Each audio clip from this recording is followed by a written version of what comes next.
Hey guys, welcome back to another week of Ticket Tuesday. I'm your host, Ron TMHD. So yeah, this is going to be a great time. Hey guys, and welcome back to another episode of Ticket Tuesday, Sunday edition. This week we watched Streets of Fire, directed by Walter Hill. And it was bad. It was funny, in a so bad it's good way, but it was bad. It was bad, but in a funny way. Like, I hated it. I hated things about it, but I didn't hate it. I'll get into it. Well, before I go on a whole tangent, why I thought this film was stupid, bad, but also kind of enjoyable at the same time, and more. But back at the house. And I'll be coming for you, too. Sure you will. And I'll be waiting.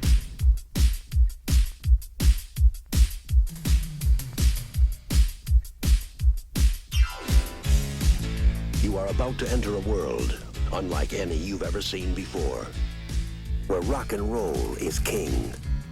The only law is a loaded gun. Where the beautiful, Stay and see the show, it's really good. the brutal, I want Tom Cody. and the brave all meet From now on, it's for real. in Streets of Fire. Hey guys, and welcome back to an episode of Ticket Tuesday, Sunday edition. I'm your host, Ron TMHD, and this week we watched Streets of Fire, released in 1984. It is directed by Walter Hill. It is a teen action adventure fantasy whatever. But with that being said, I will get into that later. This film starring Michael Paré, Diane Lane, Rick Moranis, Willem Dafoe, who I will say was, I mean, I like Rick Moranis, okay? I think Rick Moranis and Willem Dafoe were, like, the best actors in the movie, because I think they were the only ones trying, right? And I will get into that right now. I'm just gonna jump right into it. This movie was bad, but in a good way, right? I laughed at this movie almost the entire duration, but there were parts of it that really irked me, and one of the big things that irked me is the main character, Tom Cody, played by Michael Paré. No disrespect to Michael, but I'm just saying you're terrible.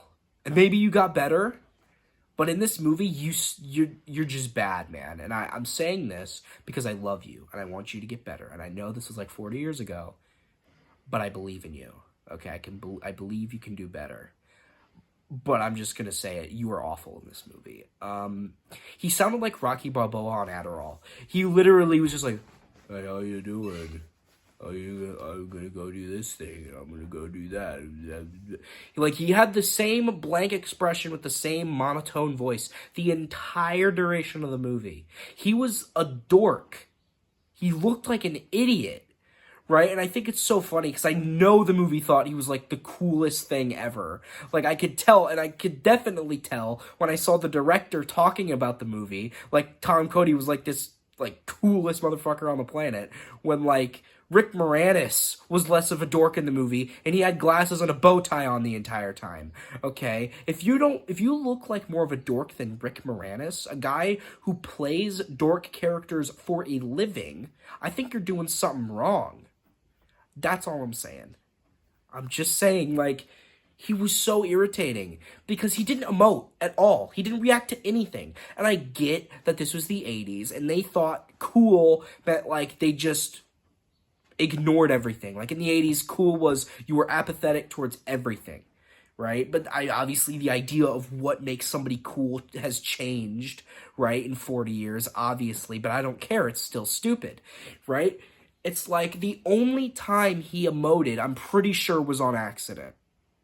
Because in the final, like, literal final scene of the movie, McCoy, or whatever the hell her name is, LaCroix, I don't even remember what her name was, she drives up and she talks about doing something, I don't remember what it was, doesn't matter, and he's like, "You mind if I tag along? I'm the champ," right? And then she's like, "I don't mind."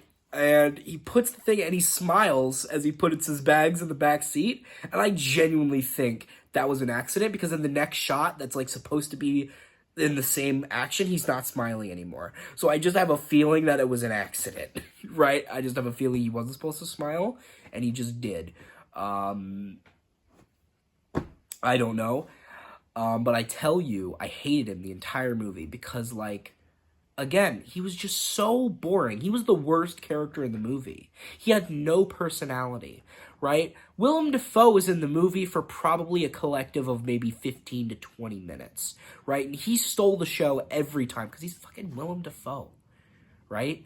Like, I'd say he is an incredible actor, right? I mean, if you've seen any of, like, his movies ever, you could understand that the man is talented. Or is it it's Dafoe, technically. Or, I don't know, it's a complicated thing. But I'm just saying that in this movie, there was the final, like, sledgehammer fight scene with the hero Tom Cody, and they had, like, this hammer fight, and, like, they were just dueling, and it was so funny because you had one end of the spectrum, Michael Pare, who was just, like, not even trying at all. He was going... I could literally have been in his place, and it wouldn't have changed. Like, I literally could have just looked blankly at the screen and just... Hello, everybody. My name is Ronan Coulter. I could have just done that for an hour and a half, and the movie would have been the exact goddamn same thing. Maybe a little better, because maybe I would have emoted a little bit more. But here's the thing. Then you have Willem Dafoe on the other side of the spectrum, who is just so expressive to the point where I'm pretty sure, not even pretty sure, he's absolutely overacting his ass off. He is trying so hard. So he's going, like, he's like, like, he's like, looking like he's, like, trying to, like, pull his arm out of a hydraulic press or something. He looks like he's in, like, the most excruciating struggle he's ever experienced in his entire life, right? And, like, Willem Dafoe is trying way too hard in this movie. I mean, the late, great Christopher Lee did once say that no matter the quality of the movie, you should always give 100%, right? That's what he said, and I agree with him. I'm just saying it's funny when you can see how hard Willem Dafoe is trying, and it's just amusing. Because then there's another part of the movie where he's, like, just, like, looking at, like, Michael Pare, and he goes, "Aah!" Like, he just, like, screams for no reason. He literally screams for no reason. He goes, "Aah!" I'm not going to actually scream. Be too loud. There's a window open out here. I don't want to sound like a crazy person. But I'm just saying, Rick Moranis was also kind of funny as this, like, dipshit, like, asshole. I guess he was, like, a music manager who's also, like, Michael Pare's ex-girlfriend, Diane Lane. He was her current boyfriend, and then there was, like, the whole love triangle thing going on, and then, but at the end of the movie, he kind of had a bit of a redemption, you know, where he respected Tom Cody. He's like, you know, you did a great job, man, like, I appreciate you being here, this and that, you know, and he was, like, giving him his props at the end of the movie. And it genuinely surprised me that nobody died in this movie. They didn't even kill the villain in the movie. Because apparently, I think Walter Hill said that, like, it's a fairy tale. Can't have anybody die. I guess he just never read any Grimm fairy tales then. Anyway, either or, I think Rick Moranis and Willem Dafoe were the most entertaining parts of the movie. I just loved how much of an annoying little prick Rick Moranis was. I just love Rick Moranis. I think he's really funny. I mean, he's a comedian, so obviously the comedian's going to be the funniest character in the movie. He was a bit of a butt monkey, right? So he, like, kind of got made fun of by all the characters. He, like, would get, you know, berated. He was, like, the punching bag of the movie, but I think it worked. Like, I didn't feel bad for him because he was an asshole, right? So he kind of deserved it, but he was also so entertaining at the same time that I couldn't bring myself to hate him, right? Like, I think that's the thing. I don't know. There was, what was the girl's name? McCoy.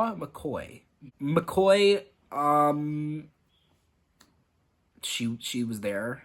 I mean, at least she kind of contributed to the plot. You know, she was like a hired gun.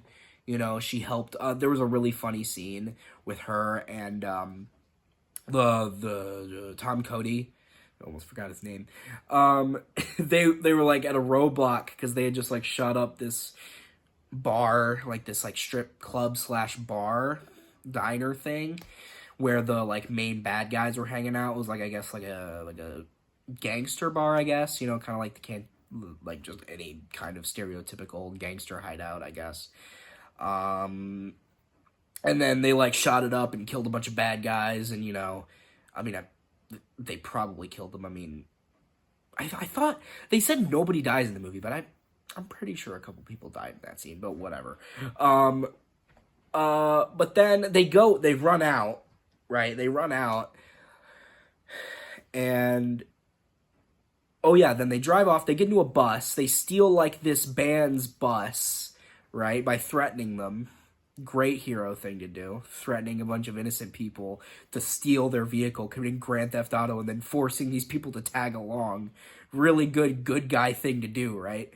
Then they encounter police with a roadblock, and the police, of course, they're not going to let this ragtag group of people in this broken down bus go through. It's a roadblock. It's meant to block people.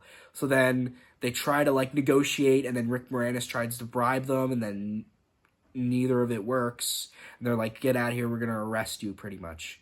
Or, like, search you or whatever. And then Tom Cody just gets a shotgun and points a shotgun at police officers, and then McCoy gets a pistol, and then they go out. And then, by the way, there's like 10, 15 cops out there. Maybe not 15, but there's like 10 cops out there. Way outnumbered. Because, mind you, only 2 of the people in this group can properly use a gun. The rest of them are basically just along for the ride. None of them can really even defend themselves, right? Especially against violent gangsters, and definitely not against police officers. So 2 people walk out in a roadblock with 2 police hostage. Now, instead of the police doing what they would actually do, which I don't know, they wouldn't do this. They say, get on the ground right now. And all of, like, the way outnumbered, like, they're outnumbered, and the cops still get on the ground and like, oh my God, don't shoot us. It's like, brother, you outnumber them. You have guns. It's not even like they're using them as a human shield. They're just standing behind them. Just get out of the way and shoot them. Like, I don't know. I'm just saying. I'm not even, like, saying this because I'm mad that the cops got punked out. I'm just saying it makes no sense. Why would the cops do that? They wouldn't do that. It's just so stupid. I laughed at it. I was like, I watched the movie, and there were so many points in the movie where I literally just went, oh, I'm sure. I'm sure. Because I remember there was a point where they stole the bus. Like, the bus was, like, driving at a decent speed down the road, and Tom Cody just went, like, he just held onto the bus, and it stopped. It's not like he went like this, and then the bus stopped. No, he literally grabbed a hold of the hood, and then it, like, stopped. And I'm like, oh, I'm sure. Like, definitely. If I saw a dude do that to my bus, I'm like, okay, you're going under this bus, buddy. I got somewhere to go, okay? That's your fault. All right? That's me personally. I saw these people... Oh my God, I haven't even gotten to the most useless character in this entire movie. They had literally no reason to exist. And if they weren't in the movie, they would have changed nothing. And by change nothing, I mean change nothing. So every character in the group served a purpose, at least, right? Like, even the ones who couldn't fight, like Rick Moranis, he gave them directions because he knew his way around the place, right? So he could give them directions. And obviously the girl that they were saving, she was the package, right? They needed to save her, right? She was like the person they were getting away from the bad guys. Makes sense. That's why she's there. Then the band were there. You know, they gave them transportation. They didn't like volunteer, but they didn't double cross them. So I guess it's like that, right? They let them have the bus. Because they were threatened, but either way. But then there was this girl who's, like, a fangirl of the, like, singer girl, who, like, by the way, the girl that got kidnapped is, like, a performer, like a singer in the movie. And she's, like, a fangirl. And originally I thought, oh, okay, so it's, like, I didn't know what they were going to do with her. I thought, like, okay, so we're just going to add a bunch of people to this group. We're just going to really expand this group for no reason. So she's, like, I can get you wheels, right? I can get you a vehicle. I'm like, oh, okay, so that's her purpose. She's going to get them a vehicle. But then, again, as I told you earlier, he just stops a random bus and threatens people with a gun to commit Grand Theft Auto, basically. Even though this girl just told you that they were going to get a vehicle. But I guess they're just going to steal this random bus now. And then she proceeds to do nothing for the rest of the movie. And she's just in the back doing nothing. And I know that before I have said that I love characters that just sit in the back and do nothing. But I like it when they actually have a stake in the plot. They actually contribute something, even if it's small, like they're there and they participate. She did nothing. I think she had a total of maybe like 5 lines of dialogue in the entire movie. She was completely pointless. And like her last scene in the movie, like at the end of the movie, they show like all the members of the group, you know, like at the whatever, like the bar, like the concert hall, whatever the hell it was. They're all like hanging out. Like the sister of the main character was there. And obviously the band from on the bus earlier, they opened up the show, and then the singer, and then Rick Moranis, like, and McCoy popped up afterwards in the car. But like that, the fangirl, I didn't see the fangirl anywhere. So her last scene was literally her just in the the girl in Rick Moranis' hotel room. Why they let this random woman who they knew for like a couple hours into their hotel room, I will not know. But they let her in, and then her literal last line of dialogue is, "I should go." And then she leaves, and then you never see her in the movie ever again. And it's like, maybe if this movie didn't bomb in the box office when it came out, maybe she would have been fleshed out in part 2 and part 3. But we'll never know. And I'm kind of glad that didn't happen, because I think Walter Hill was a little full of himself with this movie. He really thought, like, he's like, man, I've been thinking about this for a long time. I mean, Tom Cody's such a cool character. He's not. He's such a cool character. He's like the comic book characters to beat all comic book characters. And I'm like, but here's the thing. Comic book characters have depth. Comic book characters have character traits. You know, I mean, why do you think people like Batman so much?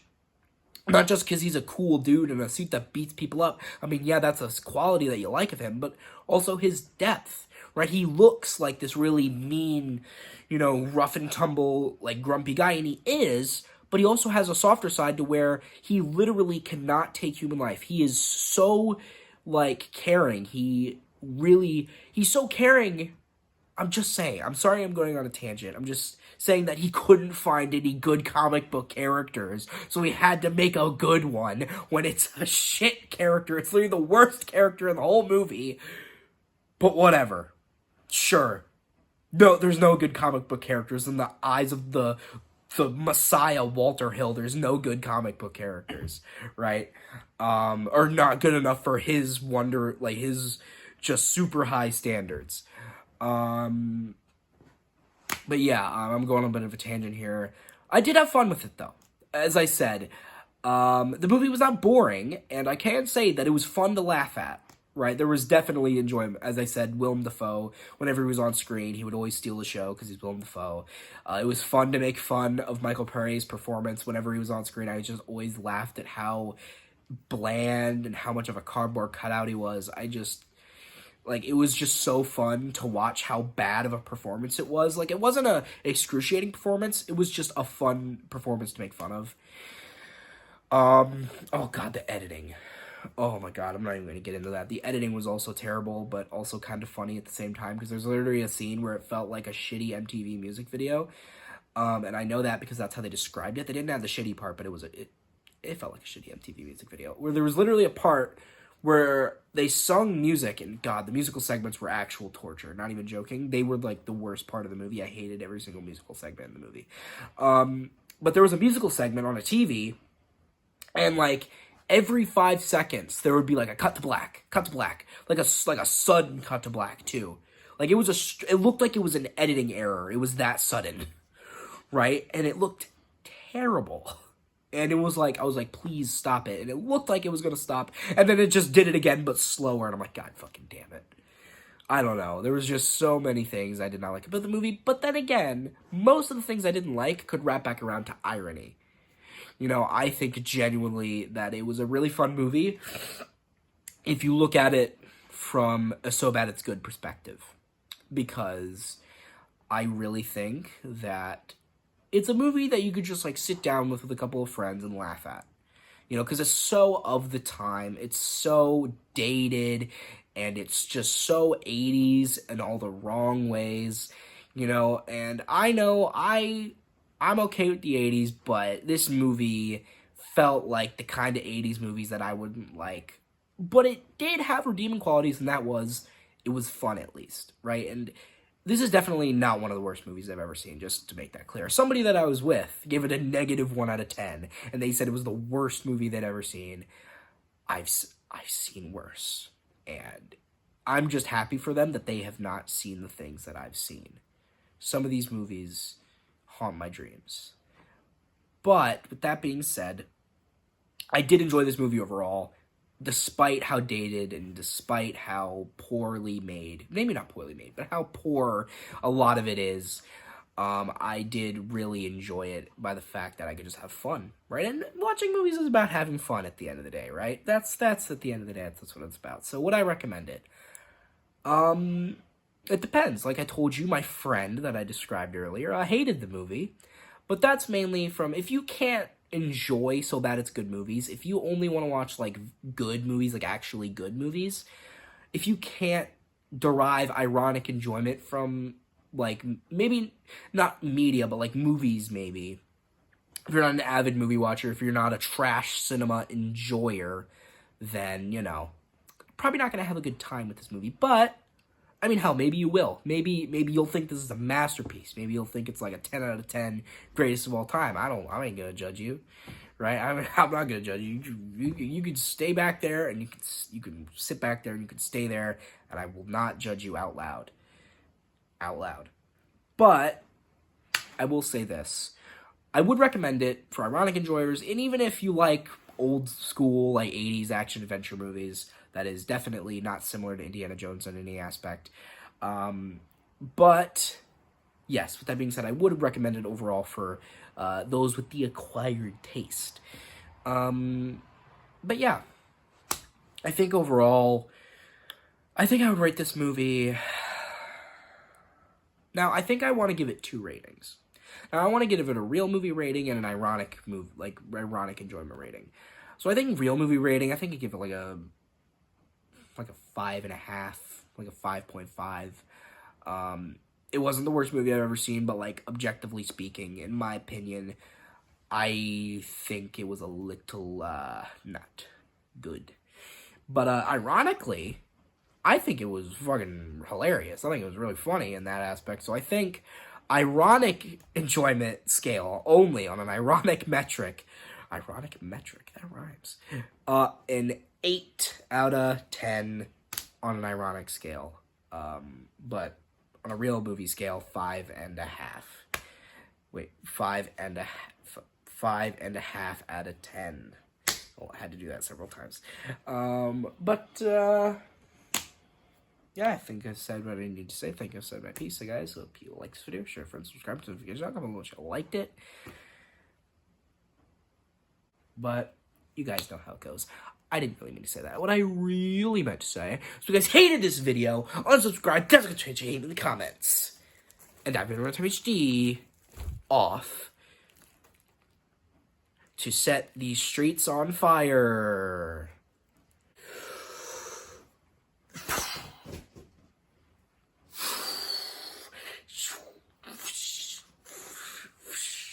So I don't like old trailers. So since we saw this at the Gap Theater, the iconic theater, there was a trailer, a James Bond trailer, that was excruciatingly long. I'm pretty sure the title card appeared 3 separate times in the entire trailer. And the tagline appeared twice, and I was like, Jesus fucking Christ, you might as well be just showing us the whole movie at this point. Like, what's the point of me watching this movie if you just give me a trailer that shows me everything that's gonna happen? Every exciting part of the movie, you're just going to show it all to me. People complain about modern trailers doing that. Old trailers were worse. Because they were like 5 minutes long, and it was just a bunch of bullshit with a stupid trailer voice. I hated him. I hated the trailer guy.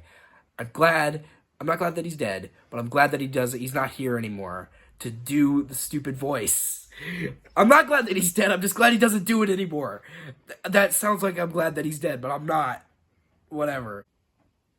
Let's just do that again.